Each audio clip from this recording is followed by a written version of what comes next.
Last lecture we have discussed about the problem based on depression in freezing point. The weight of the solute calculated by depression in freezing point, and then the next problem based on osmotic pressure. The osmotic pressure is denoted by pi, and then this value can be calculated. This problem 200 centimeter cube of an aqueous solution of protein contains 1.26 gram of protein. The osmotic pressure of such a solution at a 300 degree Kelvin temperature is found to be 2.57 into 10 raised to minus 3 bar. Calculate the molar mass of the protein. You can read the problem carefully.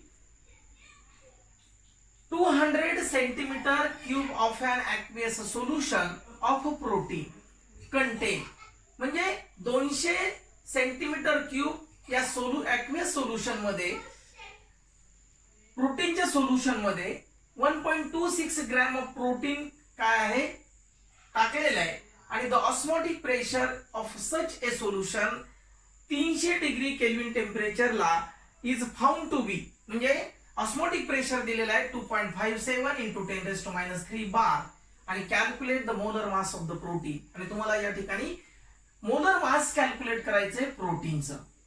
R ची value तुम्हाला दिलेली 0.083 litre बार पर मोल पर kelvin. म्हणजे R ची value जर litre मध्ये दिली तर व्हॉल्यूम ऑफ सोल्युशन तुम्हाला या ठिकाणी लिटर मध्ये कॅल्क्युलेट करावं लागेल, आणि या ठिकाणी व्हॉल्यूम आहे 200 ग्रॅम्स, सॉरी 200 सेंटीमीटर क्यूब. मग 200 centimetre cube is equal to litre मध्ये कन्वर्जन काय झालं, डिवाइडेड बाय 1000, आणि 1000 ने जर याला डिवाइड केलं तर हे येतं 0.20 लिटर. म्हणजे व्ही ची व्हॅल्यू व्हॉल्यूम तुम्हाला आलेला आहे 0.20 लिटर. देन W2 हे किती दिलेलं आहे 1.26 gram. This is the 1.26 gram दिलेले. याला कन्वर्जन करून घ्यायचंय तुम्हाला 1.26 into 10 raised to minus 3 kilogram. म्हणजे W2 ची जी व्हॅल्यू तुम्हाला दिलेली आहे ती 1.26 ग्रॅम मध्ये होते, आता ती 1.26 into 10 raised to minus 3 kilogram मध्ये दिलेली.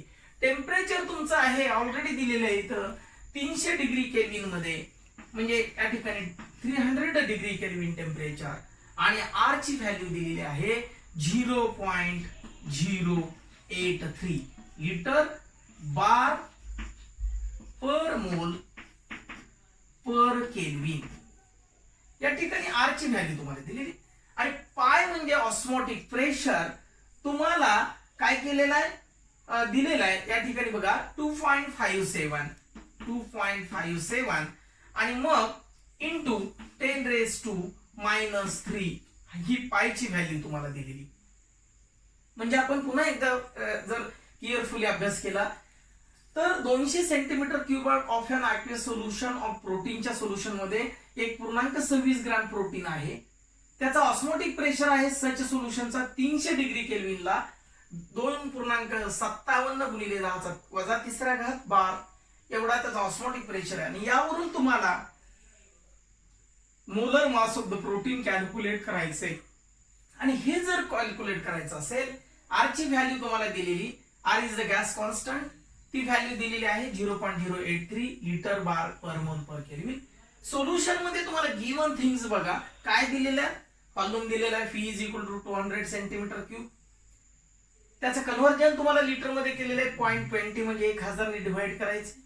W2 ची किंमत दिलेली आहे त्या ठिकाणी 1.26 ग्रॅम दिलेली, त्याला 1.26 into 10 raised to minus 3 kilogram. Temperature दिलेलं आहे 300 डिग्री केल्विन, आणि आर ची व्हॅल्यू ऑलरेडी इथे दिलेली 0.083 लिटर बार पर मोल पर केल्विन, आणि पाय म्हणजे ऑस्मोटिक प्रेशर दिलेलं आहे 2.57 into 10 raised to minus 3. तुम्हाला काय कॅल्क्युलेट करायचंय तर molar mass of the protein तुम्हाला कॅल्क्युलेट करायचं, म्हणजे M2 तुम्हाला कॅल्क्युलेट करायचं आहे. या ठिकाणी तुम्ही असं लिहू शकता M2 इज हाऊ मच. मग ओरिजिनल इक्वेशन काय आहे तुमचं, pi V is equal to W2 upon M2 into RT, म्हणजे W2 RT divided by M2 is equal to pi V.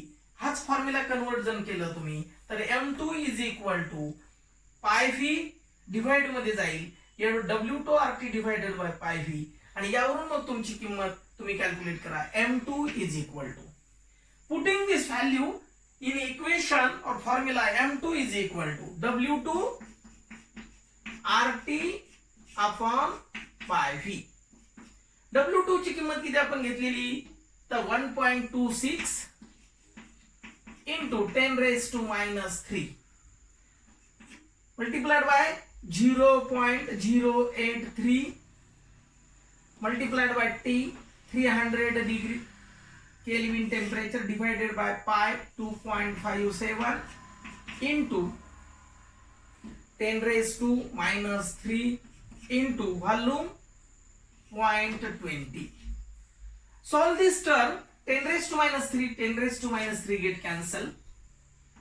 Then 1.26 into 0.083 multiplied by 300 divided by 2.57 multiplied by 0.20. दशांश चिन्ह जर दोन घराने आपण राईटला घेतलं तर 1.2 च 126 होईल multiplied by 0.083 multiplied by 300 divided by 2.57 multiplied by इथे येणार आहे 20. 1010 गेट कॅन्सल, आणि याचं जर तुम्ही कॅल्क्युलेशन केलं तर लास्ट आन्सर तुमचं येणार आहे, आणि ते म्हणजे येणार आहे 61.038, आणि हे उत्तर असणार आहे तुमचं ग्रॅम्स मध्ये. मग हे जर ग्रॅम्स मध्ये असेल तर तुम्हाला हे उत्तर तुम्हाला काय करायचंय, किलोग्रॅम मध्ये जर कन्वर्जन करायचं असेल तर याला ग्रॅमचं मल्टिप्लाय करावं लागेल 1000 ने. उत्तर तुमचं येणार आहे 61.038. इथं ग्रॅम्स पर मोल आहे, म्हणजे इथं येणार आहे किलोग्रॅम पर मोल. पुन्हा एकदा आपण वन्स अगेन हा प्रॉब्लेम पाहूया की केअरफुली जर रीड केला तर तुम्हाला काय शोधायचंय, काय दिलंय हे तुमच्या लक्षात आलेलं आहे. यावरून आपण काय केलेलं आहे, गिवन थिंग्स मध्ये वॉल्यूम 200 सेंटीमीटर क्यूबचं लिटर मध्ये कन्वर्जन, W2 ची किंमत 1.26 त्याचं कन्वर्जन किलोग्राम मध्ये, टेम्परेचर 300 ऑलरेडी दिलेलंच आहे, R ची व्हॅल्यू दिलेली आणि पाय दिलेला आहे 2.57 into 10⁻³ मोलर मास तुम्हाला कॅल्क्युलेट करायचं आहे M2. ओरिजिनल फॉर्म्युला आपला ऑस्मोटिक प्रेशरचा pi V is equal to W2 RT upon M2.